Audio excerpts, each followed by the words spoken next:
ইরানের অভ্যন্তরীণ ব্যাপারে মার্কিন মাতব্বরির জেরে গত 15 জানুয়ারি সাময়িকভাবে ইরানের আকাশসীমা বন্ধ করে দেওয়া হয়, বিমান চলাচলে আরোপ করা হয় বিধিনিষেধ। সেদিন ইরানের একটি বেসরকারি বিমান সংস্থা মাহান এয়ারের ফ্লাইটগুলোকে ইরানি আকাশসীমায় চলাচল করতে দেখা গেছে। আরও ছিল রহস্যময় দুটি বিমান, সেগুলো চীন থেকে এসেছে বলে দাবি করা হচ্ছে। এমন পরিস্থিতি নতুন জল্পনা তৈরি করেছে। যুক্তরাষ্ট্র যদি সত্যি ইরানে হামলা চালাতো, তাহলে চীন কি ইরানকে প্রয়োজনীয় অস্ত্র ও সমর্থন দিত? 2011 সালে ইরানের বিপ্লবী রক্ষী বাহিনীকে বস্তুগত সহায়তা দেওয়ার জন্য সন্ত্রাস বিরোধী আইনে যুক্তরাষ্ট্র মাহান এয়ারকে তালিকাভুক্ত করেছিল। 2019 সালেও জাতিসংঘ নিষিদ্ধ ক্ষেপণাস্ত্র এবং পারমাণবিক সরঞ্জাম ইরানে পরিবহনের দায়ে গণবিধ্বংসী অস্ত্র আইনে প্রতিষ্ঠানটিকে আবারও তালিকাভুক্ত করা হয়। ওদের স্বপ্ন পূরণে পাশে থাকতে পেরে আমরা গর্বিত।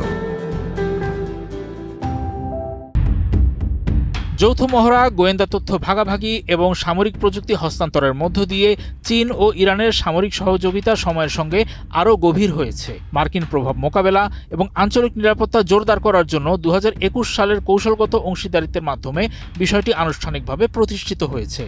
চীনের সতর্ক, জোট নিরপেক্ষ দৃষ্টিভঙ্গি সত্ত্বেও ইরানকে ব্রিক্সে নেওয়া হয়েছে। নিষেধাজ্ঞা উপেক্ষা করে চীন ইরানকে ক্ষেপণাস্ত্রের উপাদান সরবরাহ করবে, অন্যদিকে ইরান ছাড়ের তেল সরবরাহ করবে চীনকে। দুই দেশের বোঝাপড়া এমনই।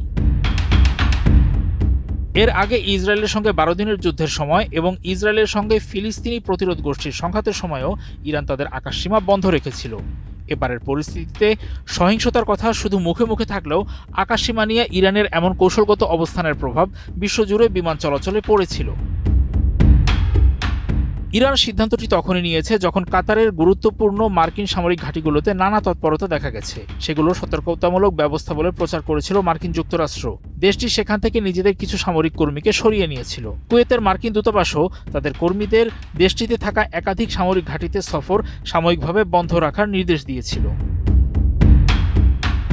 ইরানের পররাষ্ট্রমন্ত্রী আব্বাস আরাকচি যুক্তরাষ্ট্রের সঙ্গে উত্তেজনা কমানোর চেষ্টা হিসাবে আলোচনার মাধ্যমে একটি সমাধান খুঁজে পেতে যুক্তরাষ্ট্রের প্রতি আহ্বান জানিয়েছেন।